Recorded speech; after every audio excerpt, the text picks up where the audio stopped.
কাজ পাপন কাকার করার কথা ছিল, সেই কাজ করছে আমাদের বাটপার ফারুক কাকা। চিন্তা করে দেখেন, 5 আগস্টের পরে চাইলে পাপন কাকা বাংলাদেশে ক্রিকেটের ক্ষতি করতে পারতেন, কিন্তু পাপন কাকা পলাই গেছেন। উনি সোর বাটপার, উনি ভালো মানুষ নামে মানলাম, কিন্তু পাপন কাকা স্বেচ্ছায় পদত্যাগ পত্রটা পাঠাই দিয়েছে বিসিবির কাছে, যাতে বাংলাদেশে ক্রিকেটের কোনো ক্ষতি না হয়। কিন্তু এই ফারিকিয়া লাস্ট 9 মাসে সোর বাটপার ক্ষমতা লইবার পরে বিসিবিটারে পারিবারিক খামার বানাই ফেলছে, লুটিপুটি খাওয়ার একটা ধান্দা বানাইছে।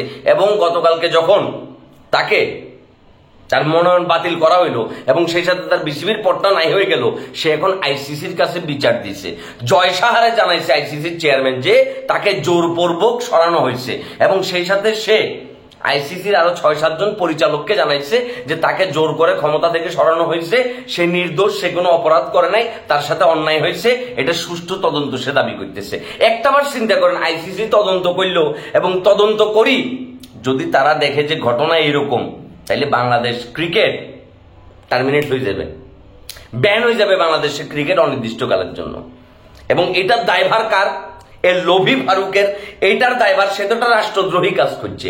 দেশের মানুষ তাকে ভালোবাসি ক্ষমতায় বসাইছিল, এমন না যে কি সে পাপন কাকার আগে তো ক্ষমতার ভিতরে বসে রয়েছে, কিংবা নির্বাচন করি তারপর হচ্ছে ফারুক কাকা ক্ষমতায় এসছে না। দেশের মানুষ ভালোবাসি তাকে ক্ষমতায় বসাইছিল, সেই ফারুককে এখন দেশের মানুষের লোকে বেমানি করছে সামান্য চেয়ারে টিকে থাকার জন্য, ক্ষমতার জন্য, টাকার লোভে। মানে ক্ষমতা পাওয়ার দায়িত্ব মানুষের কি পরিমাণ লোভী বানাই ফেলে, তার একমাত্র উৎকৃষ্ট উদাহরণ হচ্ছে ফারুককে। আমি এই ফারুক কাকার নিয়ে বহু আগেই বলছিলাম আপনাদেরকে একটা ভিডিওতে, যে তারা দেখলে আমার কেন যেন বাটপার মনে হয়। ওনার চেহারাটা দেখলে আমার কাছে মনে হয় যে ভাই এই লোকটা মনে খুব ভয়ঙ্কর লেভেলে বাটপারি করে। মানে তার চোখে মুখে কেমন একটা ধূর্ততা, একটা বাটপারি, একটা হচ্ছে মানে বদমাইশির চিহ্ন আছে। এবং এন্ড অফ দ্য ডে আমরা কিন্তু সেটার প্রমাণ পাইলাম। আইসিসি, ইন্ডিয়ান ক্রিকেট কাউন্সিল, তারা তো অলরেডি বসেই আছে যে কেমনে করে বাংলাদেশের ক্রিকেটটারে খাই দিব।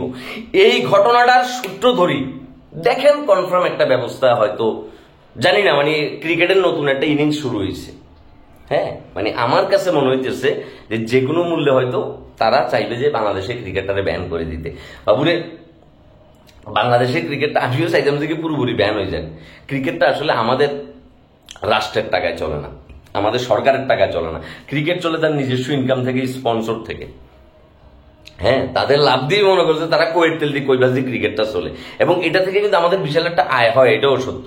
এখন কথা হয়েছে এই ক্রিকেটটাকে সামান্য ক্ষমতার লোভে এই বাটপার ফারুক কাকা এমনি করে শেষ করে দিতে পারে। মানে সে বাংলাদেশের ক্রিকেট ব্যান হয়ে যাক, বাংলাদেশের ক্রিকেট হন মারা খাক, কিন্তু তারপরেও তাকে চেয়ারে বসে দেখতে হবে। চিন্তা করছেন এই ধরনের লোকরা কতটা ভয়ঙ্কর হয়। মানে তার কপালটা ভালো যে শাহবাগের মোড়ে পোলাপাইন ছাত্র জনতা তাকে ধরি কানের 2 আঙ্গুল নিচে বরাবর কি কানটা লাল করি দেন, এটা তার কপালটা ভালো। কারণ সে তো মনে করেন যে অভ্যুত্থানের পরে কি একটা পরিবর্তনের মাধ্যমে যে সেই ক্ষমতার ভিতরে বসছে। এখন পোলাপাইনে যদি তাকে ধরি কানের নিচে গরম করি দেয়, তাহলে তার কি করা উচিত ছিল? এই ধরনের ফাত্রা লোকদের জন্য আজকে দেশটার এই অবস্থা। দেশের প্রত্যেকটা সেক্টর ফোন মারিয়ে দিছে এই লোকগুলা, বাঙ্গির সুলতানের ফোয়া।